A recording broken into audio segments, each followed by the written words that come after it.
Hey Flosstube, it's Lori of Mischievous Stitches. It is Sunday, March the 18th, and I'm back with a quick update.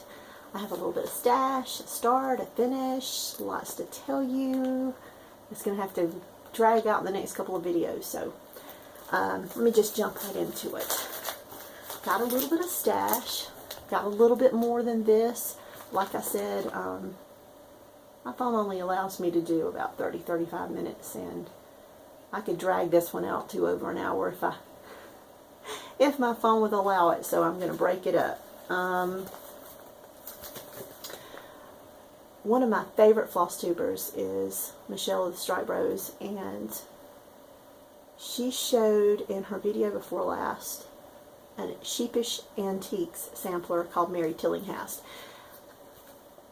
She got my immediate attention. Not only was the sampler beautiful, but I was aware of Sheepish Designs, but not Sheepish Antiques. I had never heard of it. So as soon as I'm done with her video, I pop out, I take a look on, online, and I find the one that she was working on, which was Mary Tillinghast, Sheepish Antiques. I think she's, in her most recent video, if I'm not mistaken, she actually finished it. But I got this one, and I picked up Mary Pope sampler. And this is Sheepish Antiques as well. And I think this is a beautiful sampler. The picture on the pattern, of course, does not do it justice at all whatsoever. But the great thing about Google, if you've not done this before, and you probably all have, that you're looking for something, you find it online, just look up Google Images, and oftentimes you can find a finished piece to show you, give you a good representation of what the sampler is going to look like. So I did with this one, loved it, so I bought it. And I've already showed you all a couple threads of gold patterns that I picked up when I was at the Cross and Stitch. Is it Cross and Stitch? Cross Stitch and Crafts in Johnson City, Tennessee. I went in January with some friends when we were at the Nicola Partman class. And so anyway, I come home, I find the threads of gold. I hadn't heard from them. I get online, I look around, and so I find this one, and I had to have it. This is Elizabeth Davies. I love this border. I love the flower motifs. That word. It's one of those words I just don't feel like I pronounce correctly, like rural. I feel like my tongue gets all wrapped around rural, just like motifs. It just doesn't sound right in my ears. But anyway, so I picked this one up, and I love the verse, and it says, if my eyes will let me see it, "Let praise to our shepherd begin, who tenderly makes us his care, who came to reduce us from sin and save us from every snare. His pastoral love we adore, who clasps us in a dear embrace, the souls that his mercy implore, to save them by infinite grace."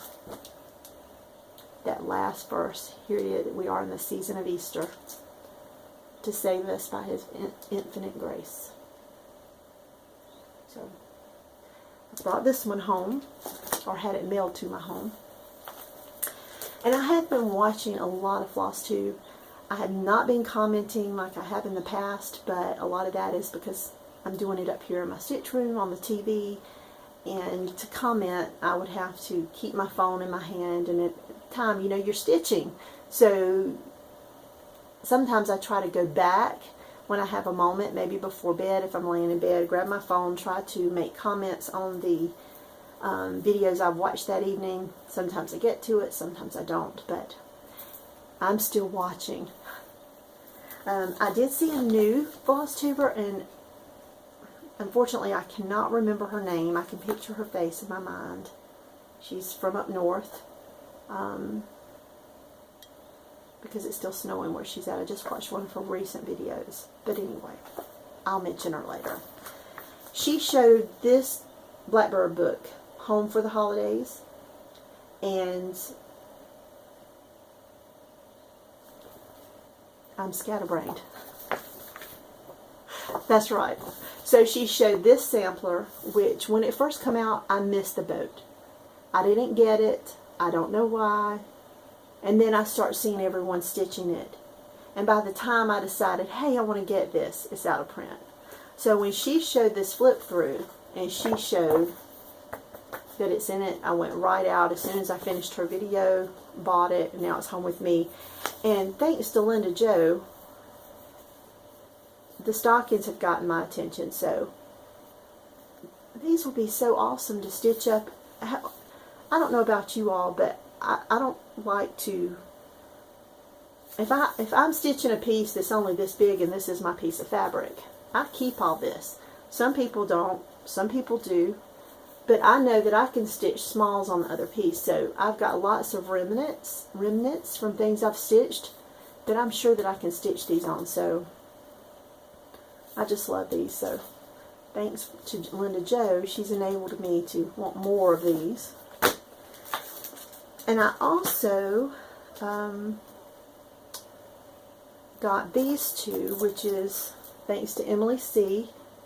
Of Collected Possessions, is stitching All Creatures Great and Small, and she's doing it on a piece of blue fabric, and it is just gorgeous.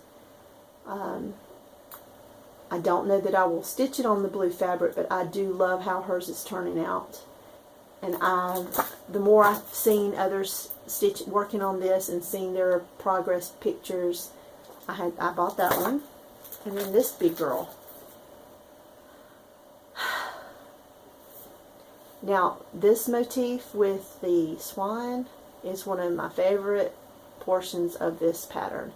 And I've watched some videos where Cozy Egg is actually stitching, or had started this. I don't remember if she started here, but she talked about changing the swan to a black swan, which I just think is genius. And I've seen a lot of progress pictures starting in this corner, so I've got her. Now, when am I going to stitch her? Who knows? Because, you know, I have nothing else to stitch. My stash has gotten out of hand, though, so I've made a pact with myself. I'm not joining Stitch from Stash again. I may lurk in the group, but it would be logical to stitch from Stash and quit buying, but I seem not to be able to control my buying, but I've never had a problem giving, so I made a pact with myself. Anything that I bring in an equal amount has to go back out. So if I come in with a piece, I have a stack of going out that I will have to add to. And I just come up with that idea a couple weeks ago. So far, so good. It's a pact with me. So anyway, what else have I been up to? Okay. I think my last video I talked about the Nicola Parkman retreat. I think I didn't go back and watch it. That was in January. And then last month I went on a little weekend getaway with a few Flosstube friends and got a few gifts, and I will show them to you. Rented a cabin in North Georgia mountains. Beautiful view. Lots of laughs, fun, getting to know one another. And I got this bag from Emily C. of Eclectic Possessions. And she was so amazing because when she did these bags, she kept the person she was making them for in mind. And what better bag can you give a postal employee than a fabric with stamps? So I love this. This will be where one of my newer product starts is going to go, and I'll show you in a minute. And then this come from Diana of It Is Kismet Stitches, who just does beautiful work. But look at those colors. And this is what houses my current work in progress. So speaking of that, last weekend a few stitchers and I met up at Stitch and Frame in Rock Hill, South Carolina for market day shopping. And although I bought nothing from Market, I bought threads for this, which I showed on my last video. I bought all the threads. I already had the fabric, I already had the pattern. I bought the threads. And this is what is going to house that one. So Emily's bag will house All Creatures Great and Small. Is that the name of that? His Eyes on the Sparrow. It's His Eyes on the Sparrow, All Creatures and Great and Small's down there. I picked up this pattern. And this is Pink Sparrow Sampler by With Dye Needle and Thread, Brenda Gervais. And I've seen it before. I had it on my wish list on 123. Just hadn't gotten it.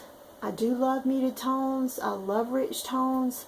And at the same time, I pull the colors. And this is totally different. This is the call for fabric. It is Parchment by Weeks Dye Works, which is this. And it's coming up a little lighter on the video than it actually is due to the lighting. But look at the colors. Now here are the threads. Look at that. Beautiful. They're beautiful. Now, this is an example of the pattern picture does not do the piece justice. Look at the difference. I will say there's only one difference between my piece and the call for colors. This is supposed to be, can you see it? That light is really drowning that color out. Let's see, let me hold it back. There's a flower right here. And the pattern calls for Charlotte's Pink. And I accidentally got Chablis, because, you know, they're alphabetical order. There's another one right there. It is not that light. Here it is. It's not this light. The lighting's really washing it out. It's a very pale pink.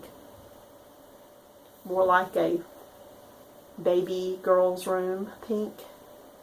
There you go. That's more. That's closer to what it is. But I bought that in error, and I just went with it. But this is it, and I am just shy of halfway.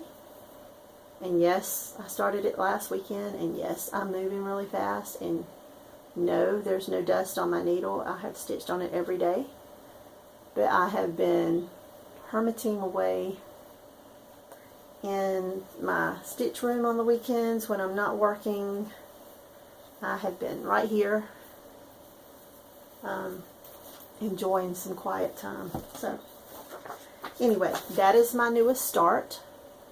And I'm enjoying it. I really am. I love the colors. They're bright. They're happy. It's spring. It has been chilly this week and rainy and gloomy, and today it is in the low 70s. I have my window open. You may be able to hear the bugs starting to chirp. Oh, what else do I have? Oh, going back to the trip in the cabin,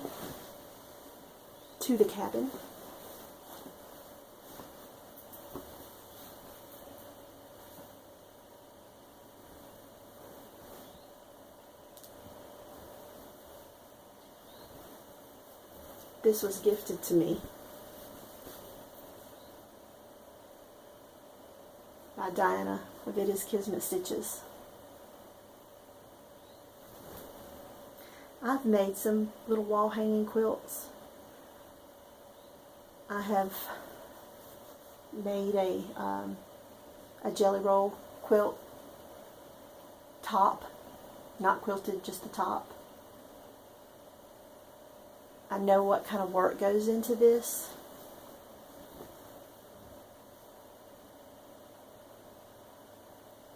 And now I know and feel the love that went into it too. As a stitcher and a quilter and a crafter, I've told y'all before, I'm very stingy with giving things away. Because I don't feel a lot of times that when you give things like this, it really has to be from the heart. Because if the person you're giving it to is not a crafter, most times they don't understand how much love you actually put into a piece, how much talent, how much time. when you give to another crafter, I will cherish this my lifetime. Diana. Thank you. Look, this is the backing fabric. And she does such beautiful work. And her corners. Beautiful, beautiful. What else do we have? I've got one finish. And this is a redwork sampler. The pattern was gifted to me by Sharon here on Flosstube. Or she doesn't have our Flosstube, but she's actively commenting and watching our videos. She's on Instagram and Facebook.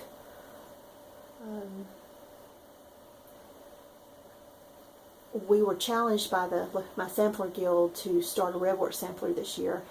Research the alphabet, the type of alphabet that was used, and at some point during the year to give a presentation of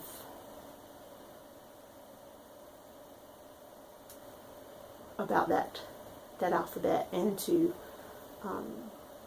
give others information and discuss the alphabets used in the sampler. I chose to stitch this one in a variegated red, and I love how it turned out, the colors, which is DMC 115. And I started it in January at the Sampler Guild, or the night before actually. I'm a couple months late in starting, and I didn't want to go another Sampler Guild and not have my piece started, so I started it, and it turned out that this is a remembrance sampler. As you can see in the bottom left, this is actually the Catherine Thomas sampler, 1868, by GGR, and see, I've added my grandson's name. Sorry, that's the garage door, if you can hear that. Hold on just a second.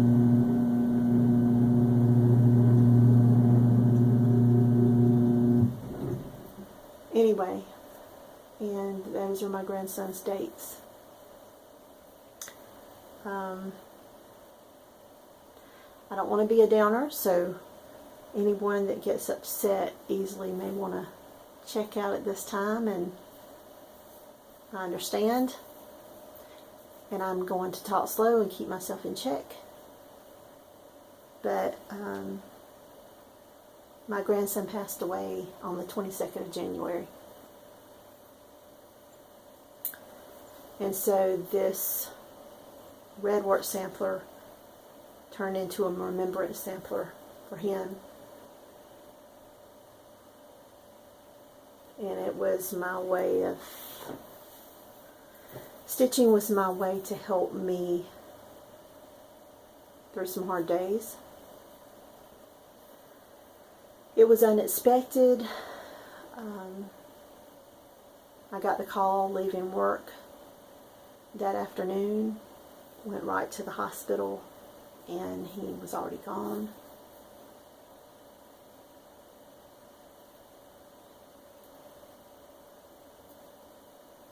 I don't have to tell anyone how I'm feeling. I think we've all felt loss. It is something that we, as humans, we've felt universally. Every person has felt loss at some time. I think the hardest thing for me is that it's because it was one so young. When someone's older, you expect it, you know what's coming, kind of mentally prepared. This was unexpected. So I'm past the shock. I think the first few days was whirlwind, and everything, you know, you feel like everything's still okay, but it's not okay. It's like you're in a nightmare you think you're going to wake up from.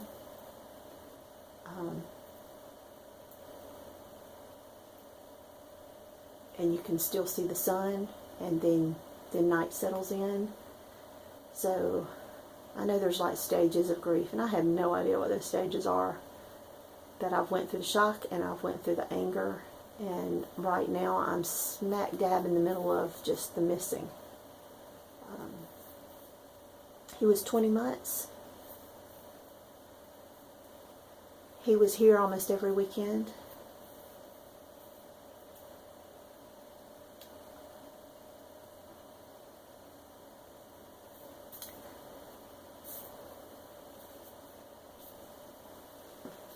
But I want to say that I've got a fan blowing in my face and their hair keeps flying in my face.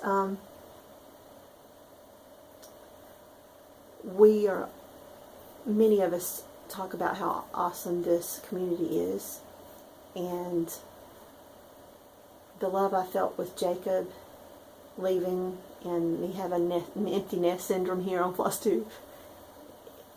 There's the response to the loss of my grandson has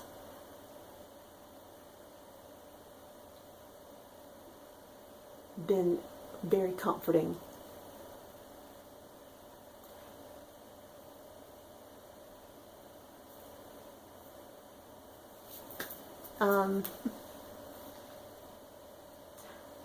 I can't even begin to say thank you enough. So, if you will, just a silly little exercise. Just close your eyes for me right now. And imagine me bending over to give you a hug and whispering in your ear, thank you. Because so many of you live so far away. I may never meet you in person.